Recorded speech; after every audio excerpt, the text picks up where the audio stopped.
All right, welcome back. In this video, we're now gonna start talking about the concept of forms. Now, like I said in the previous video, this video we're not gonna talk about anything related to my theory, or we're not gonna talk about the subconscious or subconscious energy mechanics or any of that. Right? We're just gonna talk about philosophy. Right? So we're basically gonna talk about a concept in philosophy. So you can look it up in pretty much any philosophy textbook or any intro to philosophy book.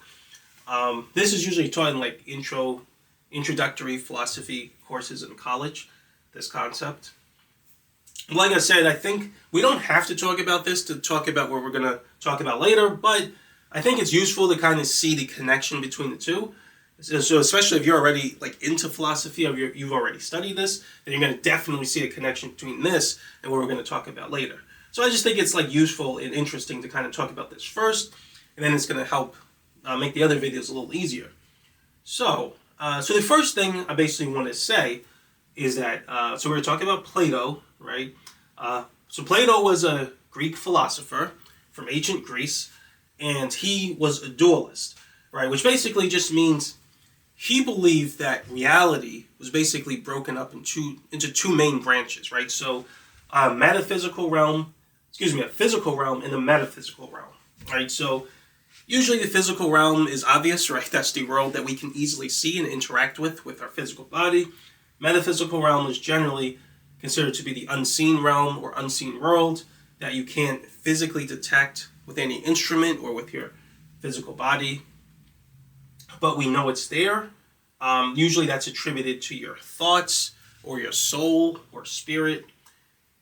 Could even be, I don't know if Plato necessarily thought of this, but could even be associated with things like chi energy or some sort of mystical, spiritual kind of energy, things like that, right, is the metaphysical realm. Now, in this case, we're going to attribute the concept of forms to the metaphysical realm. So, basically, just go over this next point. What Plato believes, basically, was that the physical reality contains imitations or approximations of what you might call true ideals, which I'll talk about that in a minute, and that these true ideals or the idealizations themselves can only exist in the metaphysical reality, and the ideals are called forms.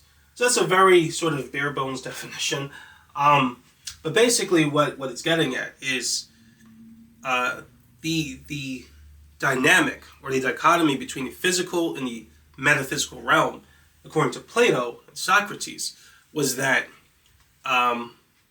when we look at different things, right, and we have different opinions about different things, or when we look at things in the physical world and we recognize a certain innate property they have, like let's say two people look at what's a super random example, right? You could say, let's say two people see a dog, right? And there's different types of dogs. There's different types of dogs. No, there's multiple dogs, and two people are looking at these different dogs, right? Even though the dogs are all different, each person recognizes that each animal is still a dog, right? So this is a super simple definition or example, right? So what is it about the animal that they're seeing that they recognize as a dog, right? Even though they're all different, right? There must be some quality they're all sharing, right? Now, biologically, you would just say, well, they're sharing a species, right? But that isn't how, obviously, Plato would have looked at it. So he would have looked at it as they share observable properties, right? Observable properties that there's some observable property to them that's innate that you can't quite sort of define physically. This is how he would have put it. And what he would have said was that each dog, they may have certain differences, right, that not every dog has, but they all have enough qualities that can be attributed to a dog or the concept of a dog. So he would say the dog itself is the form, right? So what the perfect dog is, or the most idealized look that an animal can have, to be considered a dog can't actually exist in the physical world. Every dog is going to have some imperfection, some blemish, some something, right, that makes them not a perfect dog necessarily. But they have enough of the qualities, at least the ones in example, they have enough of the qualities of a dog or the perfect ideal dog that we can still look at them and say they're a dog. So in other words, they approximate the true ideal of what a perfect dog is. Now, you might ask, well, but then what is a perfect dog? How do we even know what that is, right? And that's the point. We kind of don't, right? We just know that when we see a dog, if it deviates enough from that perfect idealization, right, we just know it's not a dog anymore, right? So if it looks like a cat, we'll say that's not a dog, that's a cat, right? And if it morphed somehow, right, and it started looking more like a dog, we would recognize it's more like a dog. So at some point, we're getting further away. If we change certain things, right, just using our imagination, if we change certain parameters of the way the animal looks, where we can get further away from the perfect idealization and closer to it, even though we never truly defined what it was. And so that's what Socrates would say. The perfect ideal is the form, right? I think, if I'm not mistaken, and I could be wrong about this, I haven't studied this stuff in a long time, but I think Socrates would say that the knowledge of the form itself is innate to your soul, right? And when you see certain things in the real world, it causes the process of recollection, which is actually what I say later in the book too, with subconscious stuff. We're going to see the analog of that. But anyway, that's kind of how he would say, describe where the knowledge and information comes from to recognize a dog has a form. But yeah, we did it with a dog in this case, but you can do it with pretty much anything. In this example, I talk about a circle.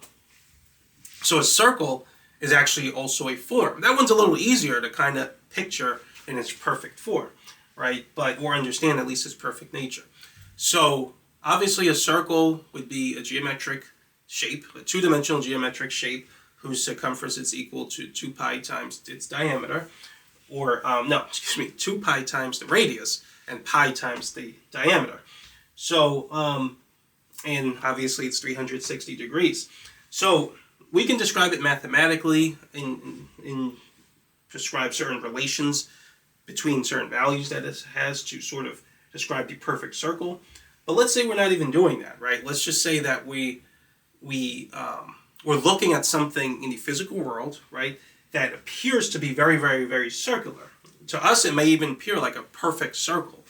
According to this theory, that's not true, right? To be fair, nothing in the physical world can actually approximate a perfect circle, so we can kind of tell that, right?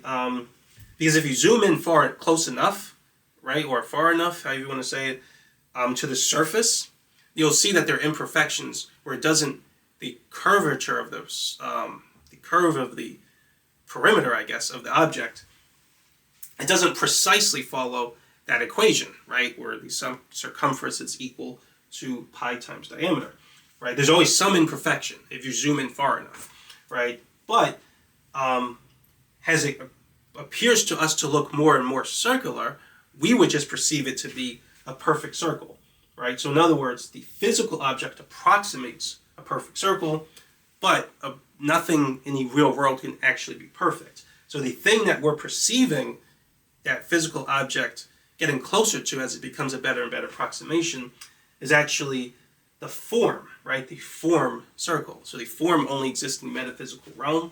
According to Socrates, we are able to recognize it through a process called recollection, which comes from our soul.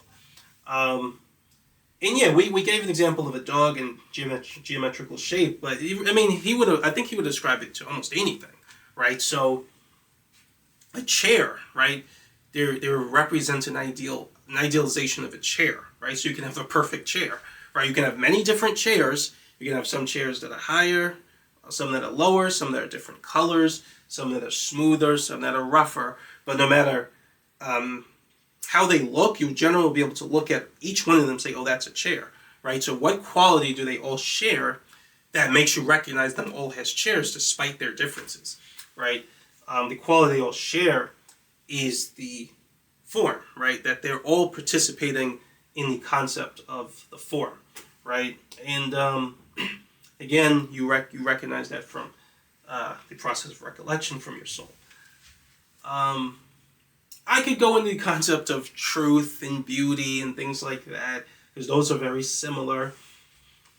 But we're not really discussing the concept of forms. It's not really my goal to talk about forms in Plato's terms, right? We're going to talk about forms in terms of the subconscious. Now, I'll go over beauty real quick, because we're going to talk about that too. That's going to be important. And as you're going to see, we're going to talk about virtually the same exact concepts, but we're going to talk about them from the perspective of the subconscious. And you're going to see he was pretty much getting at the exact same thing that I kind of perceived in the subconscious, right? So the beauty is another thing. So when you see different things that are beautiful, right? Let's say you see a sunset, right? That you would consider to be beautiful. What is it actually that makes the sunset beautiful? Why do you use that word to describe it? Why is the sunset beautiful and not ugly or something else, right? What it is that the sunset has something in it, once again, that you recognize has belonging to some idealization, right? So a sunset can have it, jewelry can have it, a girl can have it, sneakers could have it, right? A new car can have it. Each one of these things, they're all very different, but when you look at them, you can tell that they're participating in some type of I won't say metaphysical process, but they're participating in, I think it's called participating in the form. It's some terminology like that in philosophy.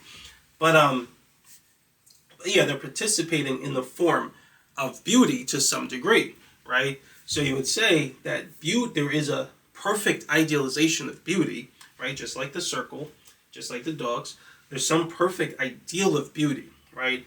And you can't precisely put your finger on it, but you just know when something's getting closer and closer to it, right? Or is approximating it, right? So, and that's where, and that's how things are able to be beautiful, right? I'm trying to remember what they would say about opinions, because we're going to talk about where opinions come. We actually talked about in the previous video. We're going to talk about it in terms of subconscious forms. I'm trying to remember what Socrates would say about truth and opinions. I don't remember what he said about beauty, but I think when it comes to truth in terms of concepts like justice and concepts like morality and virtue in mathematics, I think he just basically prescribed those concepts to the idea of recollection, right? And ignorance keeps people from recognizing true beauty or those concepts in their true form.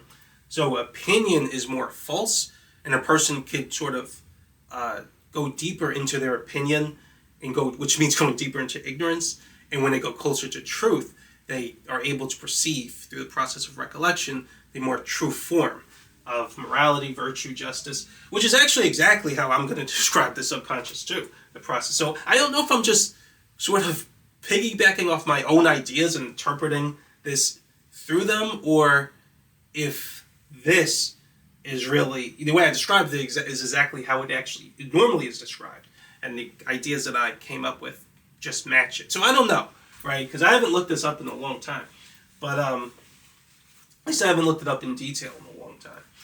But yeah, that's pretty much it, I think. So if you're more interested in this, I'd probably just watch some other video on YouTube or whatever about the concept of forms in Western, classical philosophy, and just to kind of get an idea of it or a feel for it.